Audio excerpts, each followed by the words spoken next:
Now, I do want to say that I would like you all to join the chat and put your questions in there, because the value of this, I think, is to open it up for you to have your questions answered as much as I can answer them. I will say right now, I don't have all the answers. This is an emerging area. As you know, there's a lot of uncertainty, but part of my role is to just kind of share with you what we know about this area, what we don't know about it, just kind of the interesting area that we're kind of going into with this emerging carbon contract sector. You know, those of you who were around, I don't know, was 10 years ago or so, when there were some, it's been way more than that, I guess, by now, back in 2008, 2007, there was some interest in this, and it kind of heightened up, and then it sort of fizzled out. I do think this is a little bit different this time, but time will tell. So save up your questions, put them in the chat box. What we're going to do is we're going to kind of go through the presentation, and then at the end, I'll reserve quite a bit of time for questions, and I hope you'll have some so that we can make this a conversation that's useful for you. So as Jack said, I am at the Center for Agricultural Law and Taxation over here at Iowa State University in Ames, and our role at the center is to study emerging issues in agricultural law. We also do a lot of work with agricultural taxation, and just try to help producers and their advisors know what's going on with new laws, new regulations, new areas, anything that has to do with legal information, we do try to cover. So when we're looking at this carbon contract area, one of the things that's important is to realize there's not really a technical market out here yet, right? So what we're talking about today is the idea that there are a lot of companies out there who are very, very interested in reducing their carbon footprint. They're very interested in reducing their carbon footprint for a number of reasons, but one of those is because the consumers are demanding it. There's a lot of pressure right now that consumers are very concerned about the climate. They're concerned about greenhouse gas emissions. They want to be sure that the companies that they're doing business with are doing everything they can to protect the environment. And so this has led to a situation where companies are looking to be able to say, you know, that in 30, 40 years, they have a net zero carbon footprint, essentially, where they are offsetting, if required, any carbon that they are emitting into the environment, that they are offsetting it by either purchasing credits, purchasing offsets, doing something else so that they are at net zero. The current administration has made it a goal of the federal government to move our country in that direction. So there's just a lot going on right now in this area. And that has led to a number of companies coming into the sector with creative ideas, wanting to be sort of the first ones in to create perhaps actual trading that's voluntary. So right, this is different than cap and trade. There's a couple of systems out there right now that are not voluntary. California has some where you actually are required to offset your carbon emissions. But for the most part, what we're talking about here is a wholly voluntary market, where companies can purchase credits, where consumers can purchase credits. So someone just living their life who wants to say that they are doing something for the environment. We have those people going online and making these purchases as well.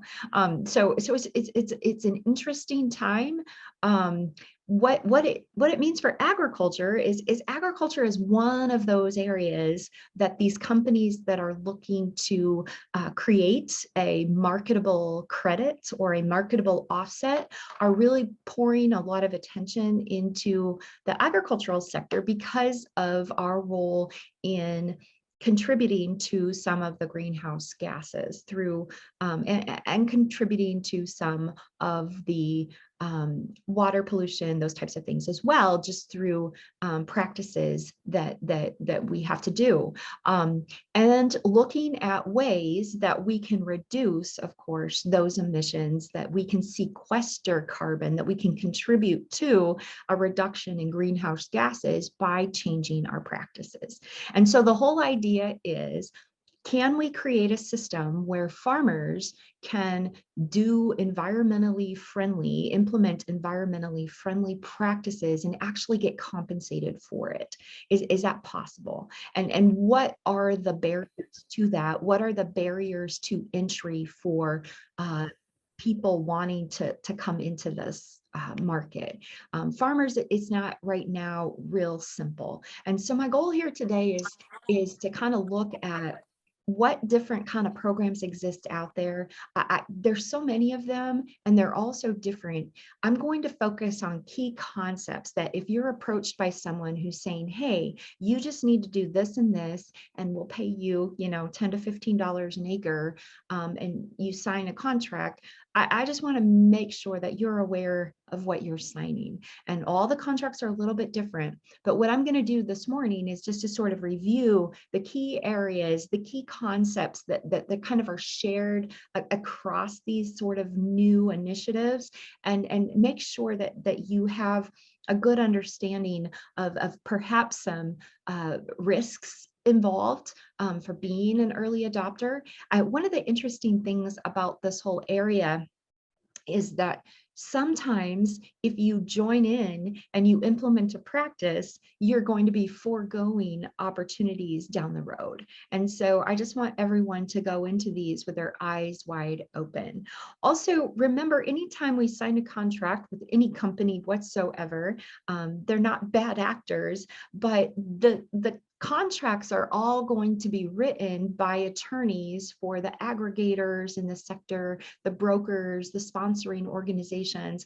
For whoever is entering into the contract with you, those contracts are written by their attorneys. So just because those attorneys are doing their job, they're going to be written most likely in the best interest of those organizations. So when farmers enter into these contracts, we need to make sure that we protect our rights as well. So, read the contract very carefully. Make sure you understand what you're agreeing to. Consult legal counsel if you can, to sort of make sure there's nothing in there that would actually result in harm to you or foreclose an opportunity down the road that you might be interested in participating in.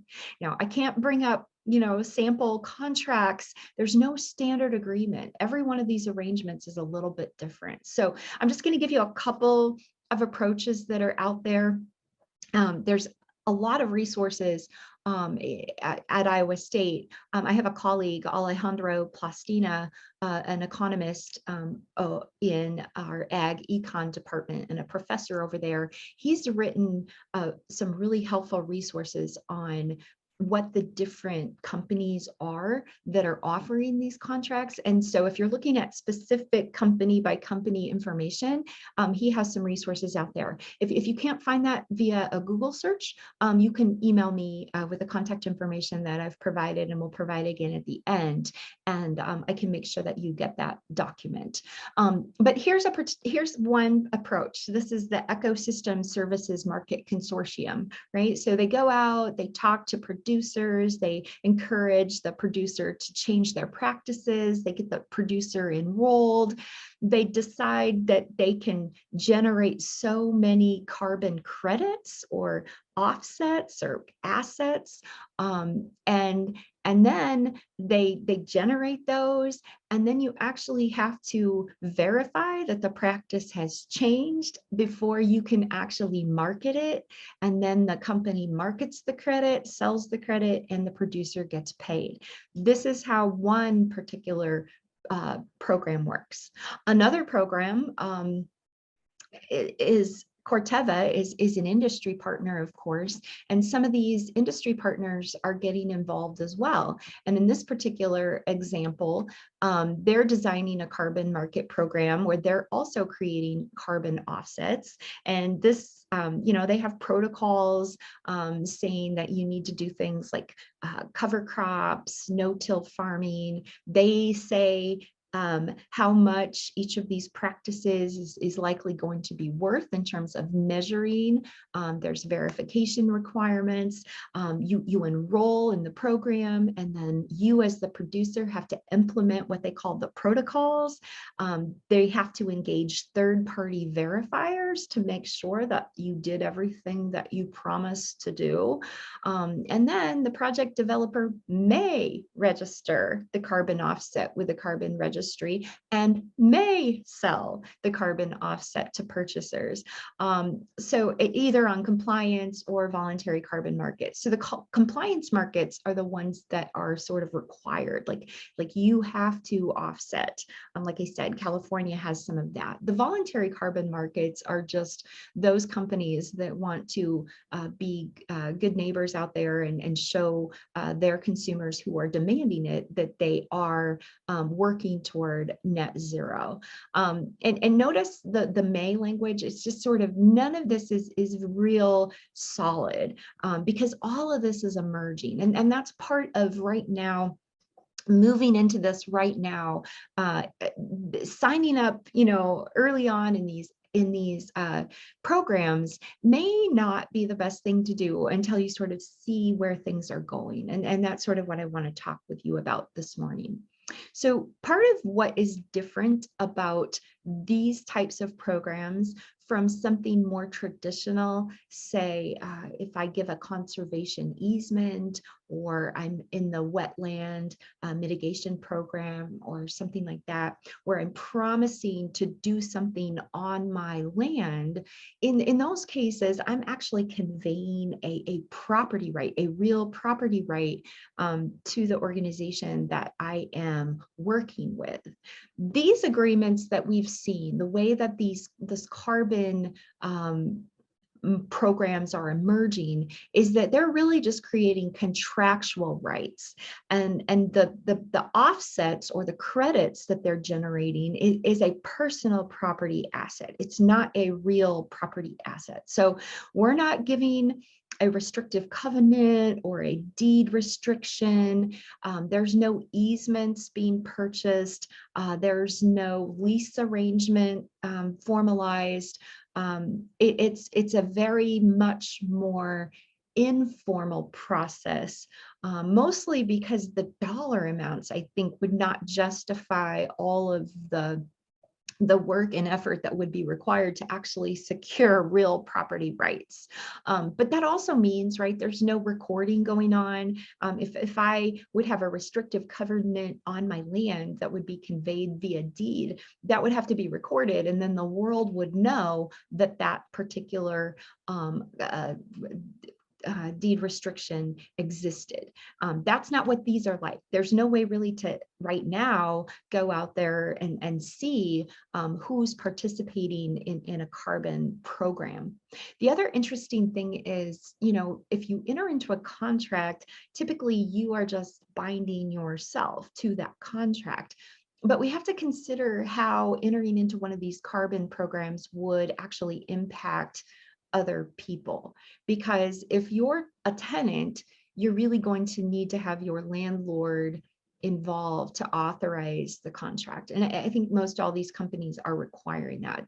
Basically, they're requiring the landlords to assign their rights to the tenant, because it's interesting, right? The tenant is the one who is controlling the land. The tenant is the one who has the ability to implement the practices. They're the only ones that can plant the cover crops, or implement grassy waterways, or whatever they're going to try to do to create, generate a carbon credit.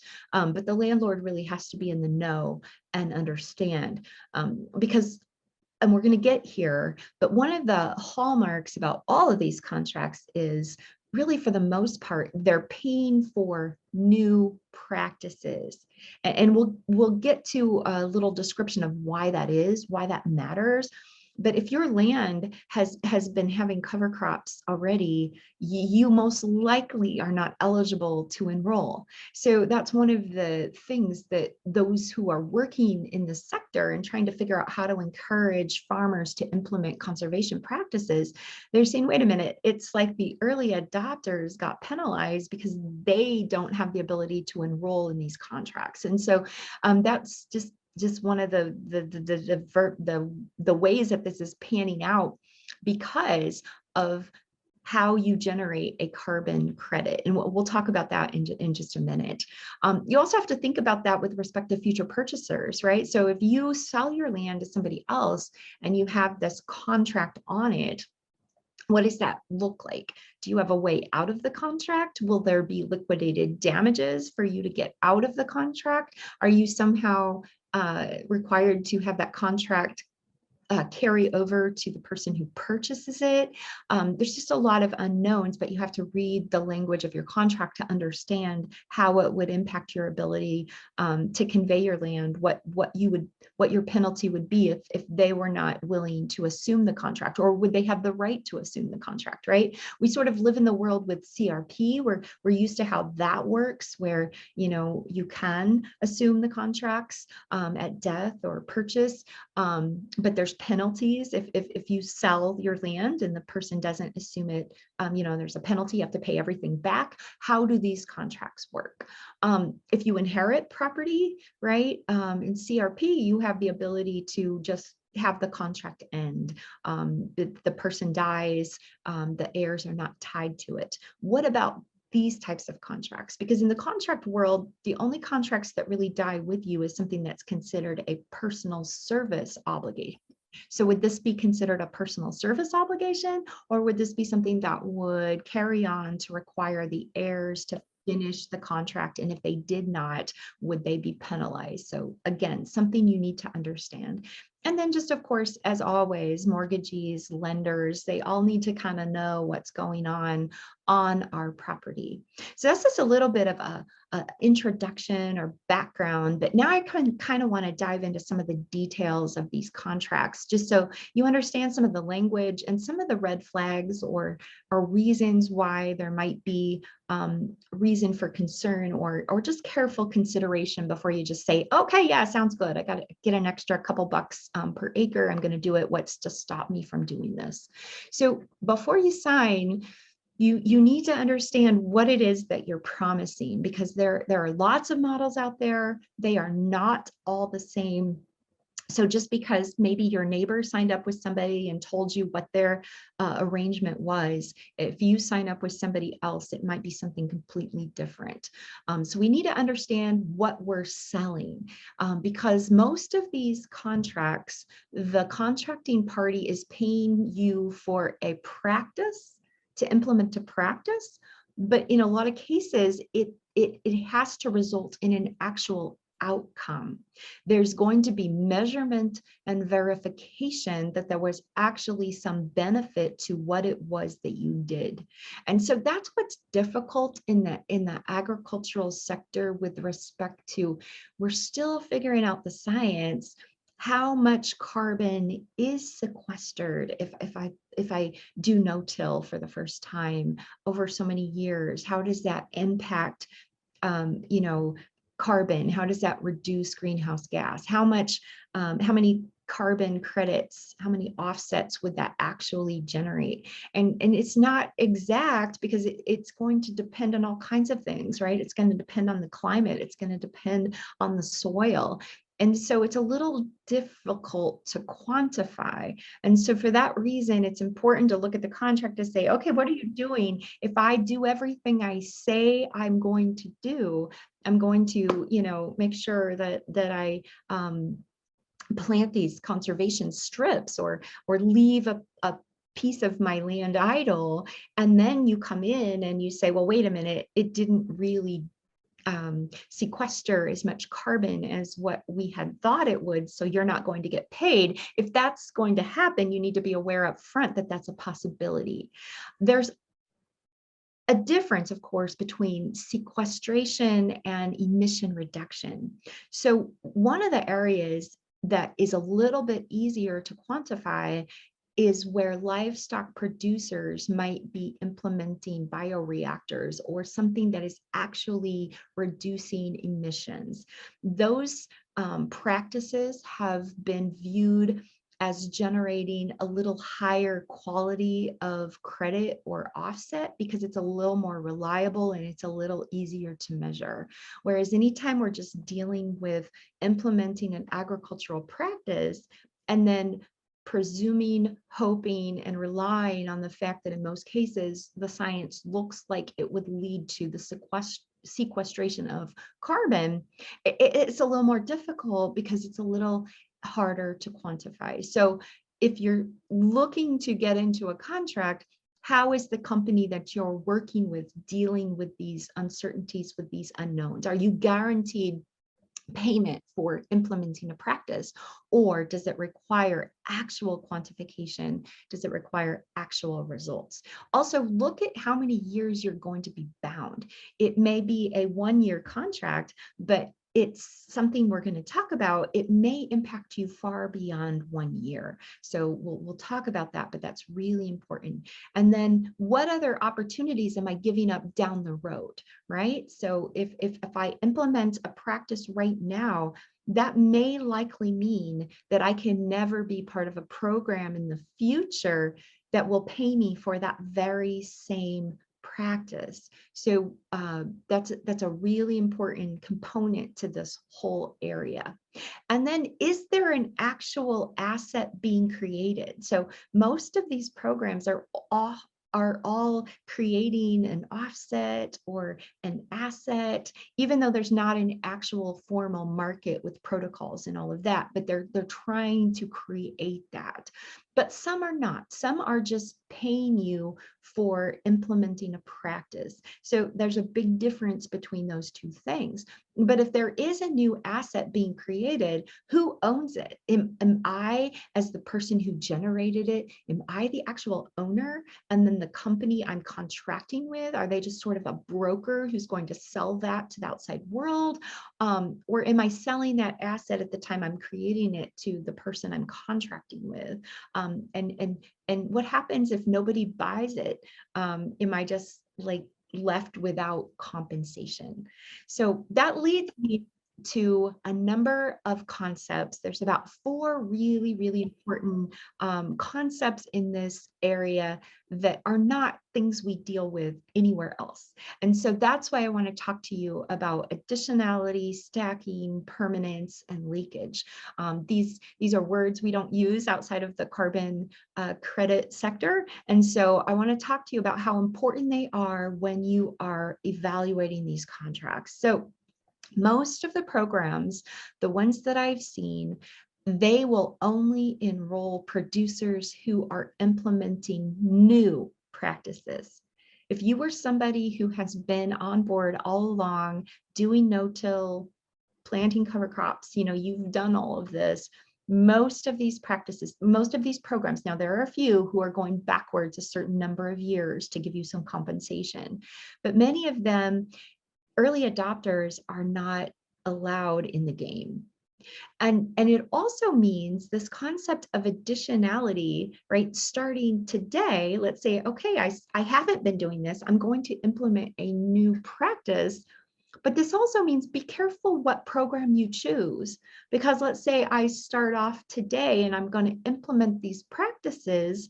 Well, now down the road, these practices are no longer going to be new, right? So I will likely, unless these programs evolve and the terms and everything change, anything I try to enroll in down the future, I won't be eligible because of this additionality requirement. There's nothing new I'll be doing. I'll just be continuing a practice I already started, right? So once I enroll in one program, even if it expires after 2 years, I'm likely then not eligible to enroll in a new program unless there's like a portability program or provision or something that would allow me to do that, because I can't say, oh, this is a new practice, because I've already been doing it. So why does additionality matter? Because what we're talking about ultimately is the desire among most of these companies to create an actual market. If you're selling an asset, a carbon credit, you actually have to be able to promise buyers that that credit is worth something, that it's real, right?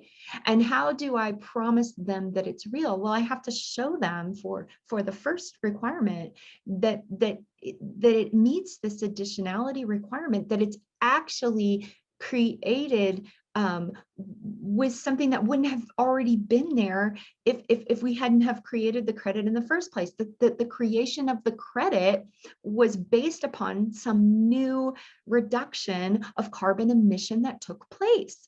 But if I'm already doing this and my enrolling my farm in this program is not going to sequester any more carbon than I already would have been sequestering if I had not enrolled in the program, I don't have this offset really to sell, because I haven't created anything new. So that is the importance of additionality, to be able to convince the market and to be able to convince buyers that they're actually paying for something that has worth and value. The other component of this, the other demand that the market makes, is that you can't stack programs, right? So it's similar to additionality, but a little bit different. Let's say it is a new practice. I am putting in cover crops, right? I can't get paid for cover crops over here with this cost share program from the federal government and enroll in this carbon offset. I can't double dip. Most of these programs, almost all of them, would prohibit that stacking with other programs for the same reason. The idea is I'm selling an offset, I'm selling a credit to the market. And if this person is enrolled in CSP, then the market's going to say, wait a minute, that's why they did that practice, and my buying this credit didn't contribute to anything new. And so that is the concept of a high quality credit. It has to meet the stacking requirement as well. Now, one thing to notice when you're reading these contracts is some of these contracts will allow intra-contract stacking.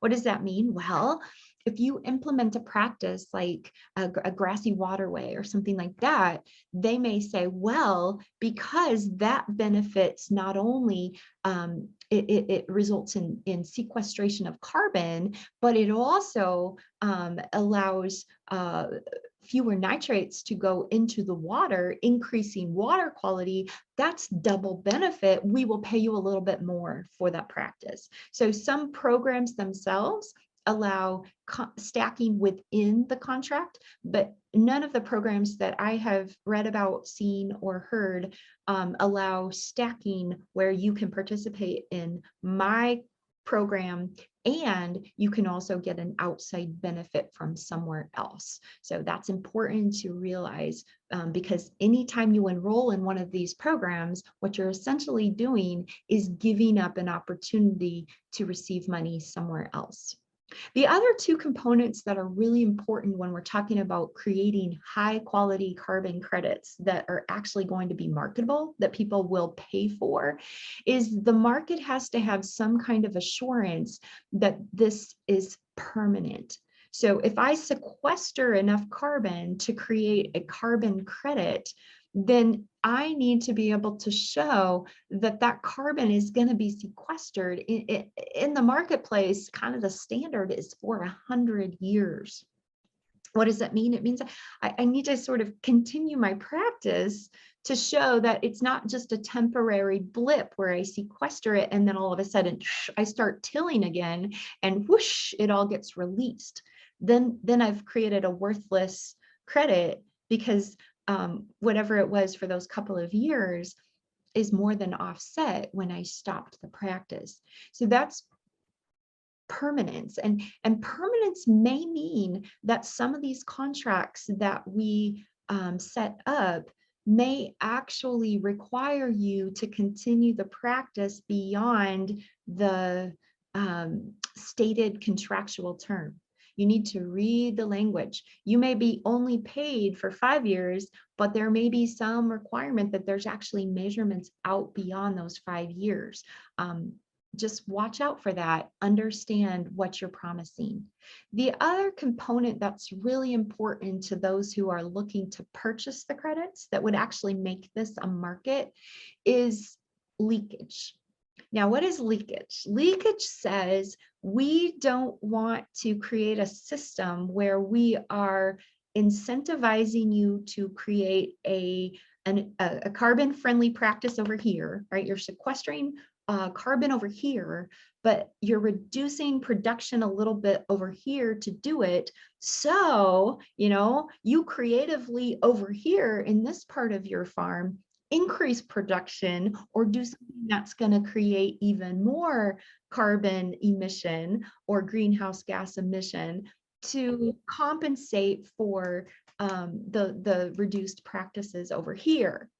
When people do that, that's called leakage, and leakage is something that says, wait a minute, that's not a very high quality carbon credit. And so watch out in the contracts to accommodate for the idea of leakage or to ensure the marketplace that this is going to be a high quality offset. Some of the contracts may require oversight of more of your operation. It may not be as simple as certifying that you planted cover crops this year. There might be more fine print in there for you to understand what it is exactly that you've promised. You also need to make sure that you understand the specific practices that are required. How will they verify that you have enacted these practices? Will you be restricted from enrolling your land in a government conservation program now or down the road? Will you be prohibited from selling a conservation easement? Most likely, you will not be able to do those things while you are enrolled in this contract for sure. And then just consider what future opportunities might be foreclosed. We expect that the 2023 Farm Bill, whenever that gets finalized, will have a number of conservation provisions within it. We also believe that there would likely be some incentives for producers to implement some more incentives than we already have, perhaps, to implement practices that not only sequester carbon, but improve water quality, et cetera. So if I'm enrolled in a long-term contract here with one of these companies that's offering these, and a new opportunity arises, perhaps through the Farm Bill, would I be prevented from enrolling in that? These are just things to consider, and consider the possibility that I might be missing out on opportunities down the road.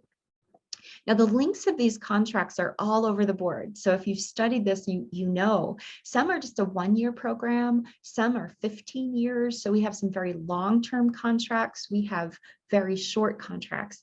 But again, because of the additionality and the stacking requirements, we have to think about how these commitments might impact us even beyond the stated contractual term, right?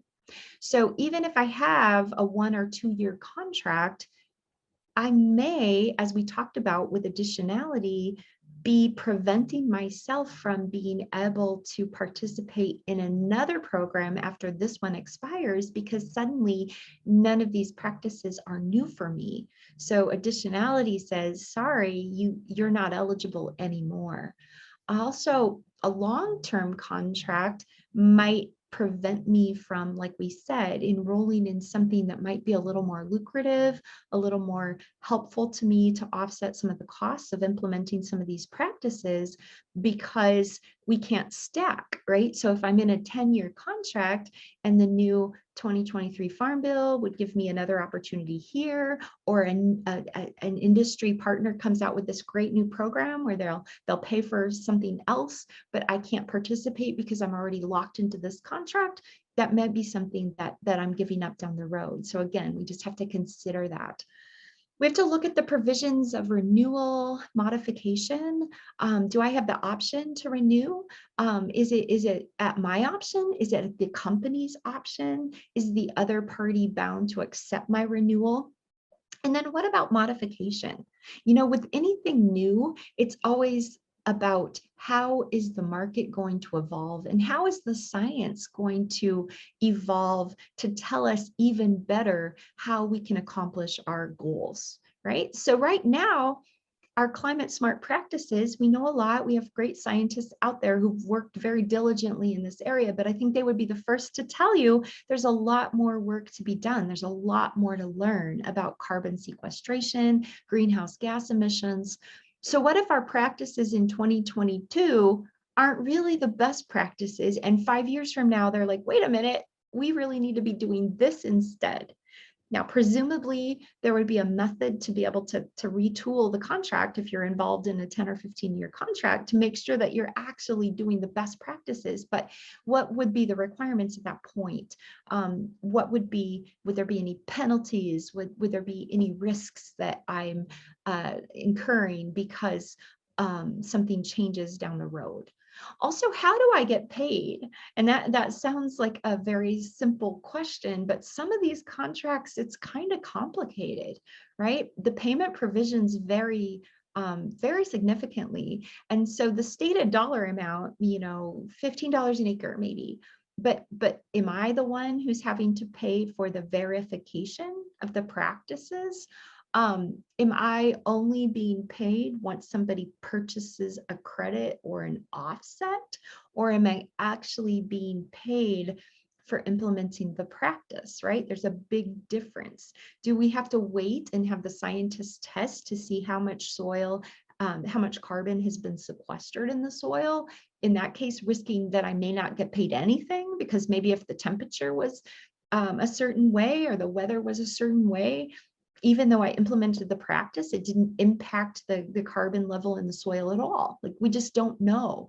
What do I have to pay for to get the payment, right? How much of my payment is offset by a broker fee? How much does the company keep?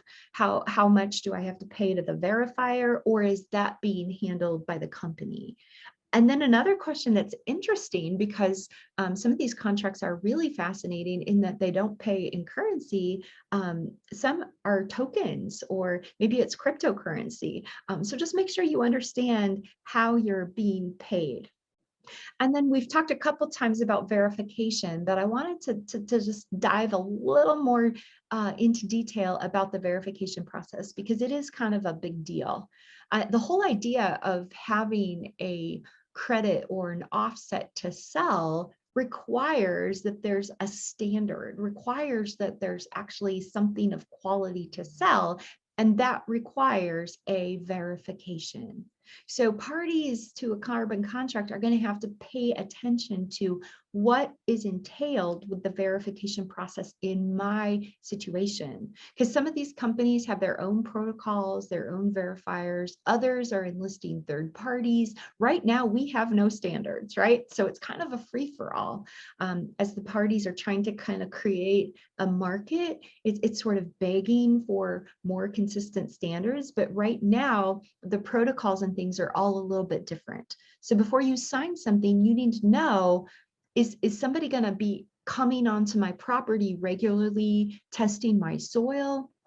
Are they going to be monitoring my property via global positioning system, satellites, hovering over? What rights am I signing away? What privacy am I signing away for monitoring of my property, my practices?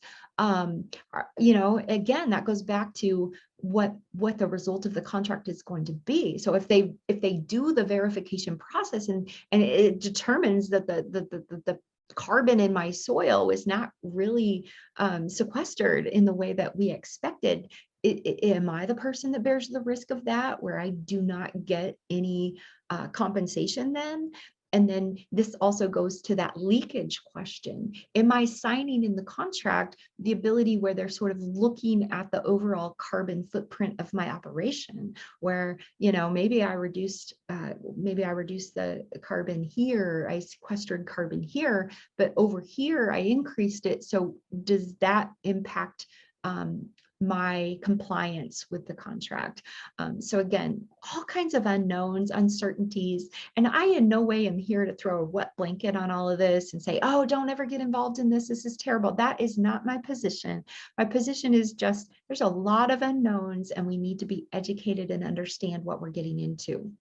We also talked briefly about the fact that, you know, a lot of brokers have been enrolling tenants and saying, hey, you need to get on board here, but do not forget your landlord. You cannot be signing one of these contracts, even if you're, you know, in exclusive control, obviously as the tenant, usually you're in exclusive control of your property.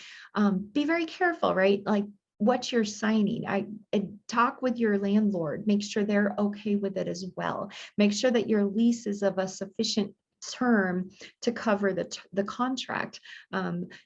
Make sure that the lease language is modified to accommodate what you and the landlord agree to in terms of who gets the compensation, and if there's something that you need to add to the lease to say, okay, now if we're going to have these carbon contracts, we need to consider this, this, and this. So again, landlords, if there are landlords out here on this call, I would consider, you know, some sort of indemnification agreement or something to protect yourself if your tenant is enrolling in one of these programs.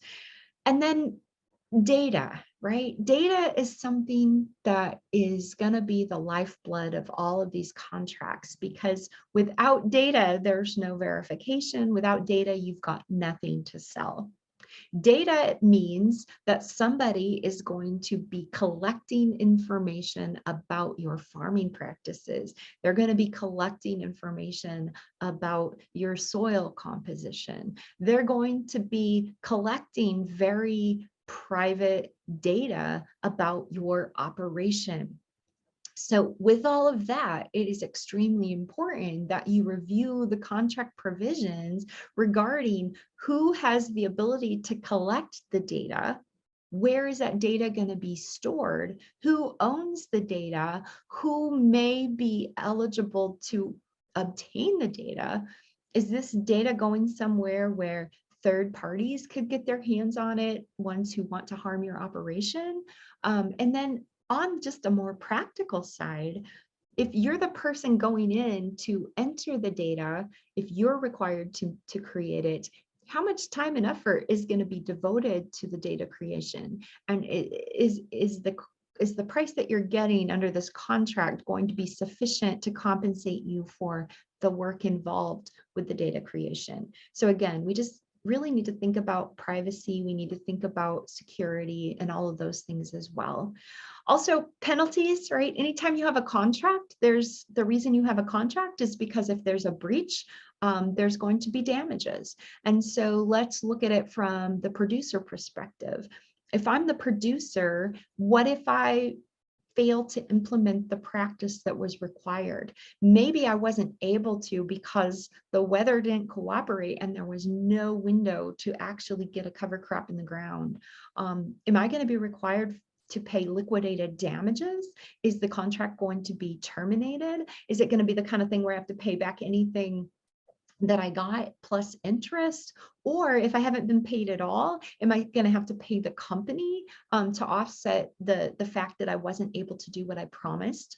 Also, what if I did everything I was supposed to do, but still the measurement says that I did not sequester sufficient carbon to create an actual amount of carbon credit that I was supposed to be paid for?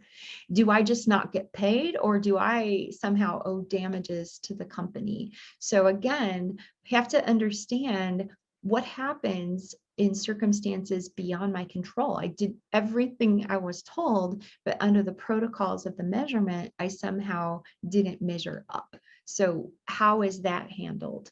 And what if somehow I breach the additionality or the stacking provisions? And maybe it's unknowingly, unwittingly. Maybe I implemented something that they consider to be duplicative to what I'm implementing now, but I wasn't even thinking about it.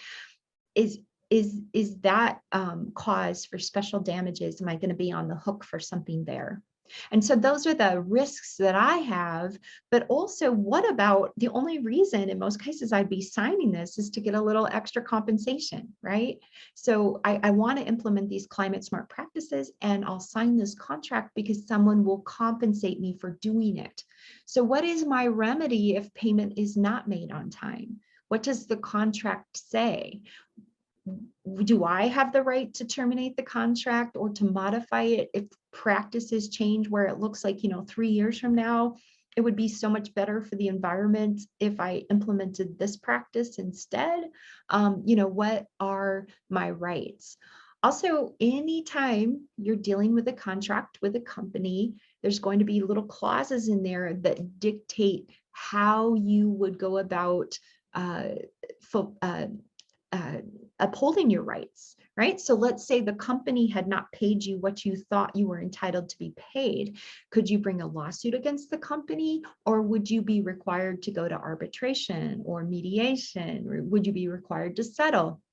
Many, many contracts have those provisions in them. Is there a choice of law that would say, oh, yep, you're required and we're only going to use the law of California, or we're only going to use the law of Oregon or whatever? And venue, you have to sue us in court in another location or another jurisdiction. You're agreeing to do this by signing the contract. So again, just be aware of what you're signing, and it's often a good idea to have an attorney review the agreement for you. And a lot of times, these agreements in our system in America, as you all know, we all are responsible for bearing the burden of our own attorney fees if we sue or get sued, unless there's either a statute that shifts the fee requirement. So once in a while, for example, with civil rights litigation, the statute says that if you're successful, you can collect your attorney fees from the party that loses. But otherwise, even if you win in court, you are responsible for bearing the burden of your own attorney fees. Well, a lot of times in a contract like this, there might be a provision in there that shifts the attorney fee requirement that would say that if you are sued by them or you sue them and you don't prevail, that you would also, in addition to any damages, also have to pay the attorney fees of the company. So just watch out for those types of provisions just to make sure that you understand what you're signing up for. And we already talked about future purchasers, mortgagees, lenders. Just make sure you understand how this might impact those people. And then finally, just about privacy, right? We talked about the data and the privacy of the data, but also think about the privacy of your land and your operation. Because in some cases, to be able to monitor the practices, to be able to verify, some of these companies are requiring that you are actually providing physical access to your property. And so just make sure you know, does somebody have the right now to come onto my land? Do I have to give permission for that? Or am I giving permission by signing the contract? Do I have any right to limit the monitoring of my property through satellite? Or am I signing away the fact that whatever they see, they can use in the monitoring and the verification of my compliance with the contract? And then just make sure, does the company have the right to make public or sell any of the data that's collected? That's something most farmers are not going to want either. Couple other just key things that are included in any contract, right? I always say, watch the fine print, watch for indemnification. Are you required to somehow indemnify the company if something goes wrong, right? Let's say that the buyers of the credits say that they weren't real, they weren't valid, that the whole thing falls apart. Would you have any liability in that at all? Or would the company bear the burden? Are contract rights transferable, assignable? Am I waiving any rights outside of what I might consider to be just what I'm signing up for to implement this practice? Am I waiving any other rights that I'm not thinking about? So we just got to think about that. And then think about what happens if I die. What if the company I'm working with goes bankrupt? Just all these contingencies are important to think about. Couple last minute things before I open it up, because I do want to hear from you and what your questions are. But we often get asked, like, how would this be taxed if I get compensation? And so, most cases it would be if I'm creating a credit by implementing a practice, I'm doing that in my trade or business of farming. So as such, the way we see it is that most of the time, these payments are just going to be considered regular, ordinary income, taxed in the year that I receive it, subject to self-employment tax because it's part of my trade or business. So that's typically the way it would be. If you're a cash basis farmer, you would pay the tax only when you get paid. Now, there's a couple of things that could lead to some changes down the road that might make this a better entry point for farmers to get involved. Because right now, there's these barriers that we just sort of talked about, and there's a lot of unknowns. So it makes it hard to say, oh yeah, let's just jump right into the first person who tries to sign me up. But there's some movement maybe down the road. Congress, actually, the Senate passed a bill last summer. It hasn't gone through the House yet, but there's a lot of support for the USDA sort of running a certification program to sort of get some protocols in place so that at least everybody would be on the same page when it comes to verification. Some of the things that we have the biggest questions about, if we had some protocols where people could rely on those, that might bring a little more certainty to the market. Also, there's been talk about maybe the USDA having a little credit bank for farmers. We don't know if there's any support for that or momentum, but that's been suggested as well. We also do think that, like I said, the 2023 Farm Bill is going to probably present some more opportunities for funding for implementing climate smart practices. So, there's a lot going on. There's a lot going on too out there with other kind of similar related practices. We've got those carbon sequestration pipeline easements that are being purchased up all over our area in the Midwest here, where they're hoping to build these carbon sequestration pipelines to essentially, like in one example, take the carbon that's generated from the ethanol plants, put it in this pipeline and run it into the ground to put it in an underground vault forever to sequester it, thereby allowing the ethanol producers to create ethanol with zero carbon footprint is the goal. And the pipeline has to go through farmers' ground, right? So what do I do there? Do I sell my easement? Is there a chance that it could be condemned? We don't know. There's a lot of questions going on. These are all, they're seeking permits right now because basically a carbon pipeline is a hazardous liquid pipeline. So it has to go through the same permitting process that a crude oil pipeline goes through. So those are the discussions going on. And we have a lot of course, companies approaching different landowners for solar leases, wind energy agreements. There's a lot going on in this area. And so just wanted to kind of give you all a heads up about that and say that if you need resources on that, reach out to me as well. Finally, I just want to say, hey, seek trusted legal counsel, technical advisors before you sign any of these agreements. Make sure you understand what you're signing. Consider the risk, consider any opportunity costs that you're giving up. And I'd like to say, hey, if you have questions right now, it's a great time to raise them, put them in the chat box. I love to hear from you all.